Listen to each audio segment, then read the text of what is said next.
इतना तो करना स्वामी, इतना तो करना स्वामी, प्राण तन से निकले, इतना तो करना स्वामी, इतना तो करना स्वामी। जब प्राण तन से निकले, गोविंद नाम लेकर, गोविंद नाम लेकर, गोविंद नाम, गोविंद नाम लेकर, फिर प्राण तन से निकले, इतना तो करना स्वामी। गोविंद नाम लेकर,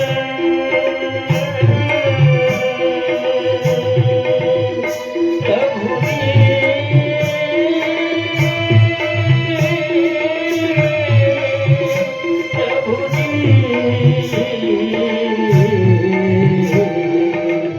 गोविंद नाम लेकर, गोविंद नाम, गोविंद नाम, गोविंद नाम लेकर, प्राण तन से निकले, इतना तो करना स्वामी, इतना तो करना स्वामी, इतना तो करना स्वामी।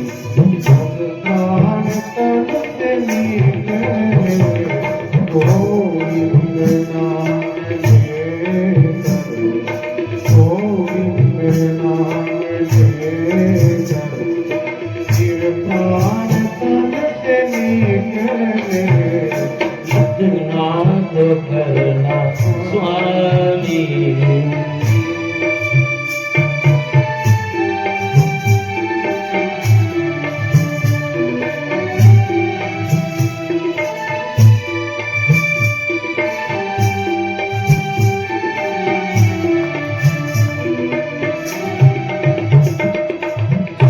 गंगा जी का तट हो,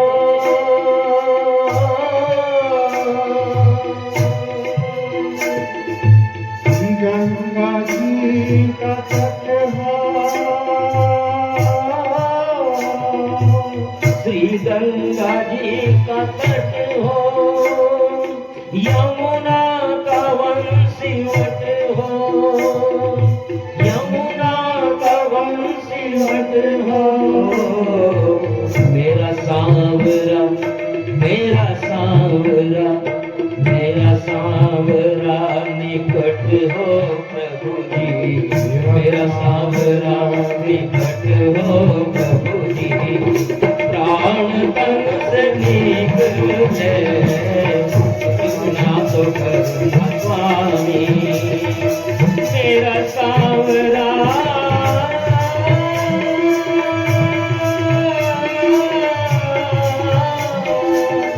मेरा सांवरा निकट हो, मेरा सांवरा निकट हो, मेरा सांवरा निकट हो, मेरा सांवरा निकट हो प्रभु जी, मेरा सांवरा, मेरा सांवरा, मेरा सांवरा निकट हो प्रभु जी, प्राण तन से निकले, इतना तो करना स्वामी। हरि बोल।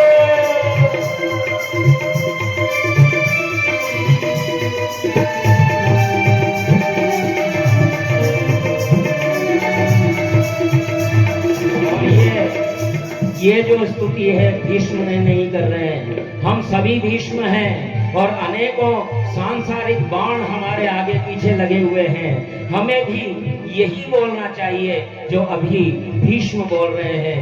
क्या क्या होना चाहिए जब अंत समय आए? श्री वृंदावन का स्थल हो,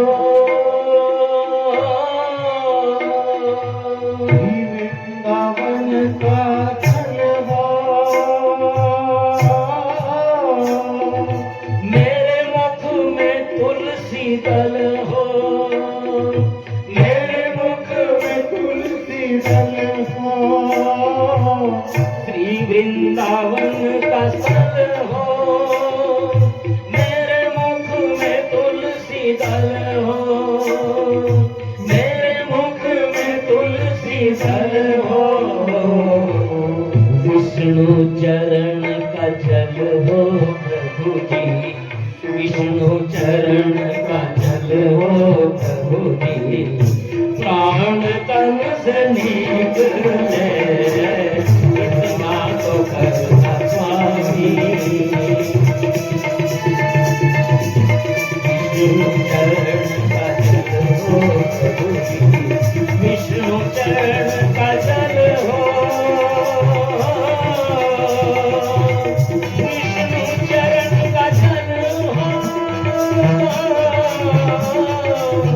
विष्णु चरण का जल हो, विष्णु चरण का जल हो प्रभु जी, विष्णु चरण का जल हो प्रभु जी, प्राण तन से निकले इतना तो करना स्वामी,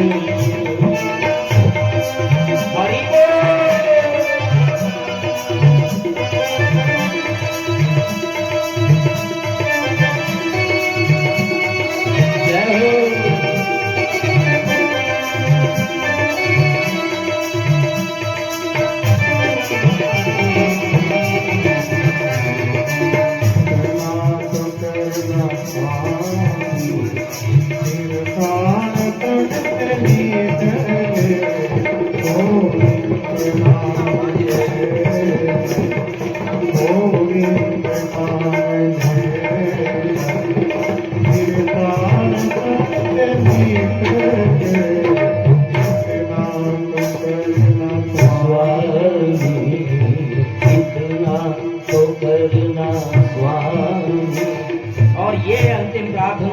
ये अंतिम प्रार्थना जो हमें सबको करना चाहिए, कैसी प्रार्थना है?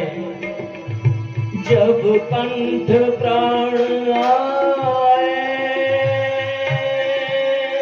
प्रभु जी,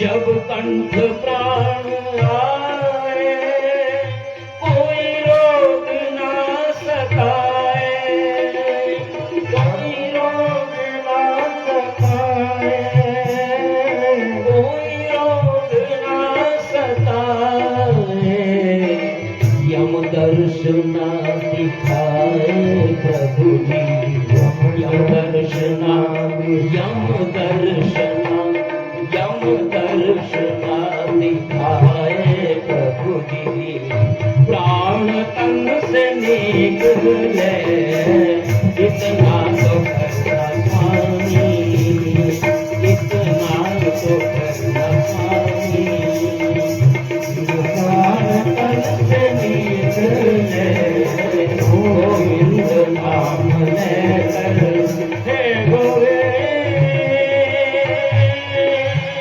हे गोपाल, हे गोपाल, हे गोविंद, गोविंद नाम लेकर, गोविंद नाम, गोविंद नाम, गोविंद नाम लेकर, प्राण तन से निकले इतना तो करना स्वामी, जय हो।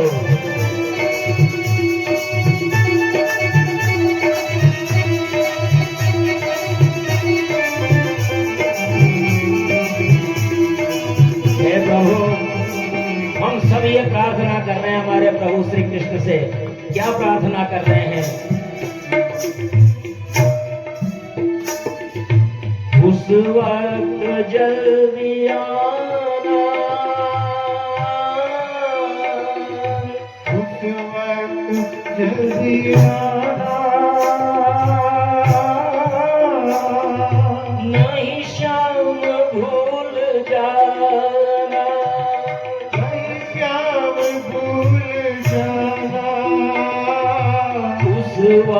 जलियाना, नहीं शाम भूल जाना, नहीं शाम भूल जाना, बंसी की धुन सुनाना प्रभु जी, बंसी की धुन सुनाना प्रभु जी, प्राण तन से निकले इतना तो करना स्वामी।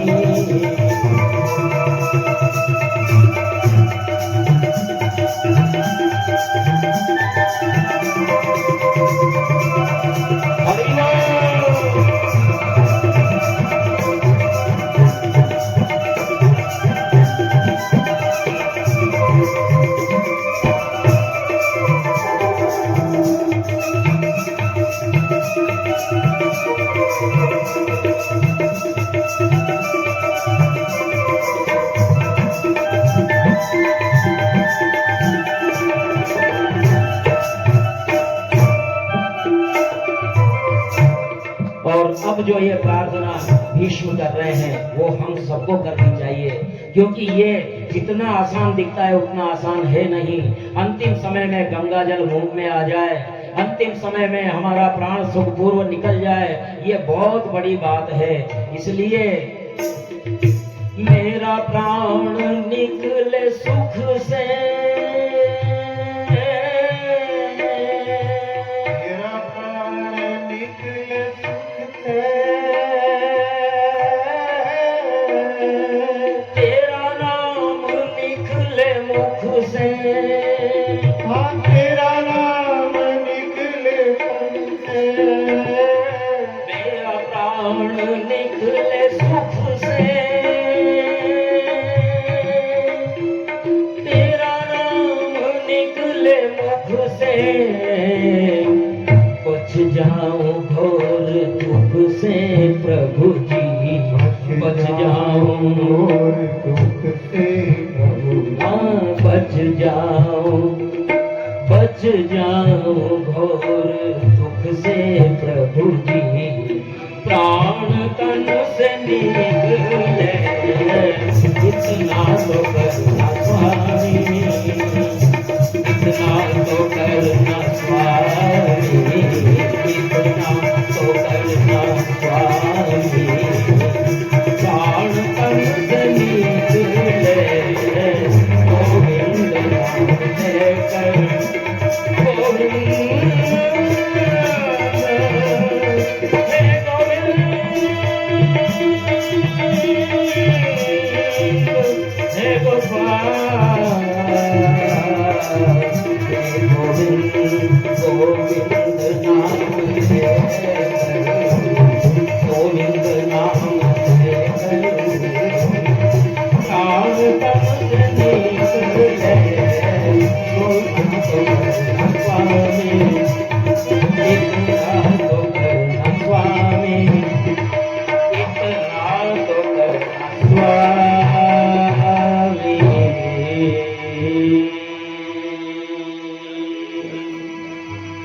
बोले कृष्णचंद्र भगवान की। 6 महीने से लगातार मैं प्रार्थना कर रहा था, इतना करना स्वामी, इतना तो करना स्वामी, और आज वही परमात्मा मेरे सामने खड़े हैं जब मेरा अंतिम समय आया मकर संक्रांति का। और इस प्रकार भीष्म ने वाणी संयम करके और मन को सब ओर से हटाया। भीष्म कहते हैं कि अब मृत्यु के समय ये बुद्धि जो अनेक प्रकार के साधनों का अनुष्ठान करने से शुद्ध हुई है, कामना रहित हुई है, यदुवंश शिरोमणि श्री कृष्ण के चरणों में मैं समर्पित करता हूँ। जो मुझसे अमंगल कर्म बन गए वो मैं ये सरसैया पर था, वो सारा अपवाद अब रिस गया है। अब मेरी प्रतिज्ञा रखने के लिए आपने पहिया उठा लिया था, इसलिए प्रभु मैं अपनी बुद्धि को आपके चरणों में समर्पित करता हूँ और इसे स्वीकार कीजिए। और भ्रम रहित होकर के भीष्म अपने प्राण भगवान श्री कृष्ण के चरणों में अमृत अर्पित कर देते हैं और पुष्प वृष्टि हुई है। बोलिए भक्तराज भीष्म भगवान की। तो उत्तरा के गर्भ में परीक्षित के रक्षा करते हैं भगवान, और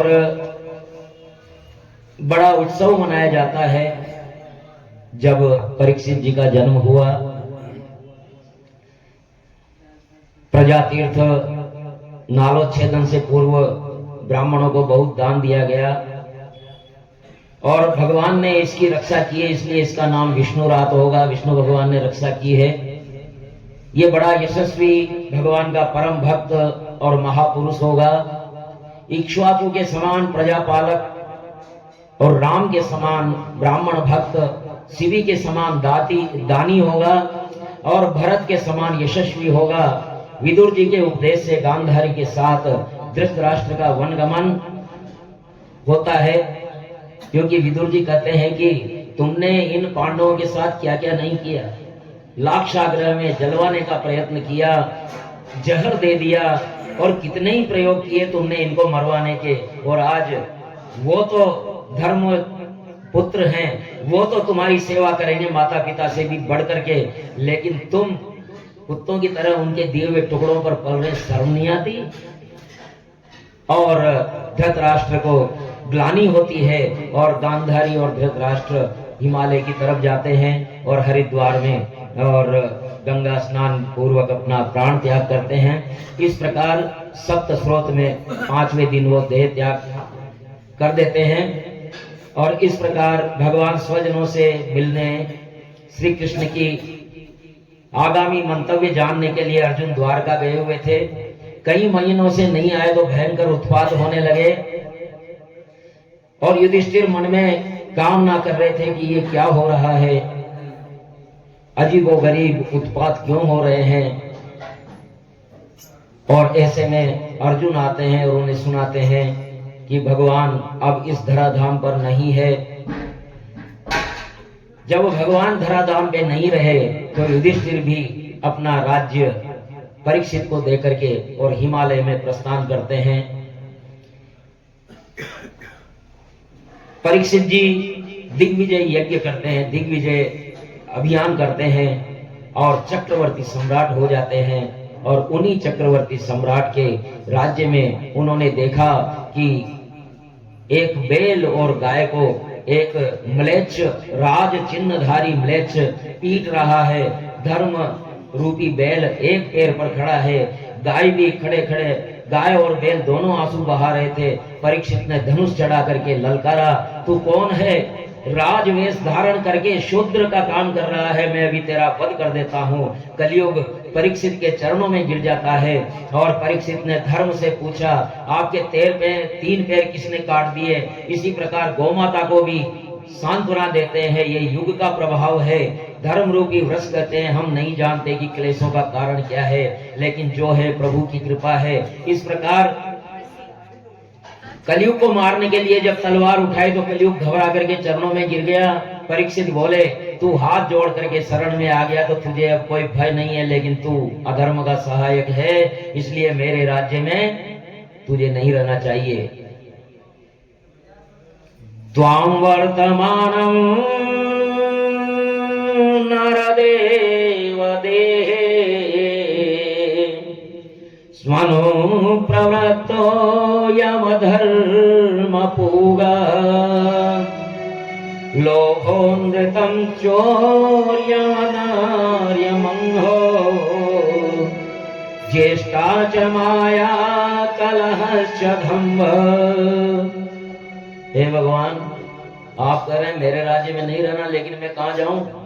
जहां भी जाऊंगा आप धनुष पे बाण चढ़ा करके तैयार मिलते हैं, तो मुझे कुछ स्थान दे दीजिए, वहां मैं रहूं। तो परीक्षित ने कहा कि जहां जुआ खेला जाता है वहां तेरा निवास होगा। जहां द्यूत खेला जाता है, जुआ खेला जाता है, वहां असत्य होता है। मद्यपान जहां होता है, जिस घर में शराब आती है, जिस घर में शराब का आना जाना है, वहां तेरा वास होगा। क्योंकि जहां मद्यपान होगा वहां मद आ जाएगा, और जहां उल्टा स्त्रियों का संग होता होगा वहां भी आसक्ति रहती है, वहां भी कलयुग का वास होगा। जहां हिंसा होती है, जहां जानवरों को काटा पीटा जाता है, केवल वही हिंसा नहीं है, हिंसा वो भी है कि घर में 5 सदस्य और पांचों एक दूसरे से लड़ रहे हैं, झगड़ रहे हैं, तो एक दूसरे का मन दुखा रहे हैं, एक दूसरे को क्रोधित कर रहे हैं, ये भी हिंसा है। इसलिए जहां लड़ाई झगड़े होते हो, चीख चिल्लाहट होती हो, वहां भी कलयुग का निवास होता है। तो महाराज ये तो 4 ही स्थान हुए,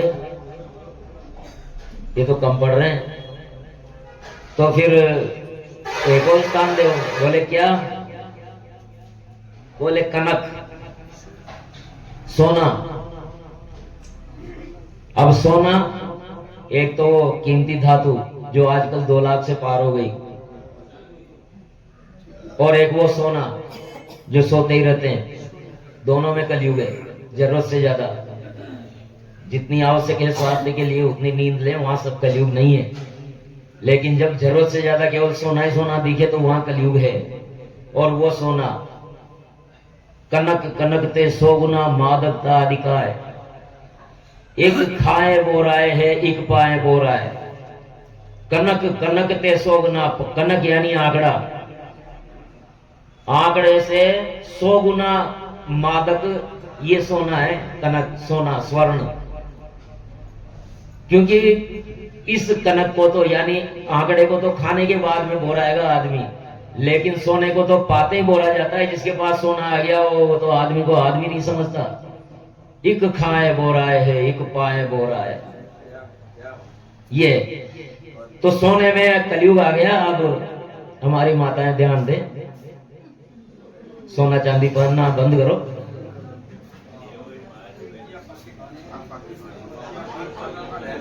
अब ये तो समस्या हो गया, गिरना आवश्यक है, और उसमें तो कलयुग आ गया, अब क्या करें। तो फिर उन्होंने एक गली निकाली कि भाई अगर जो न्याय संचित धन से सोना खरीदा गया है ना, उसमें कलयुग नहीं है। लेकिन किसी का हक मार करके, किसी को जीव दुखा करके और अनर्गल तरीकों से अगर कमाए हुए धन से सोना खरीदा जाता है, उसमें निश्चित रूप से कलयुग है। कलयुग को इस प्रकार से 5 स्थान दे दिए गए, और इन 5 स्थानों से यानी झूठ, मद, काम, वेर, ये रजोगुण परीक्षित द्वारा दिए गए, इन्हीं स्थानों पर कलयुग रहता है।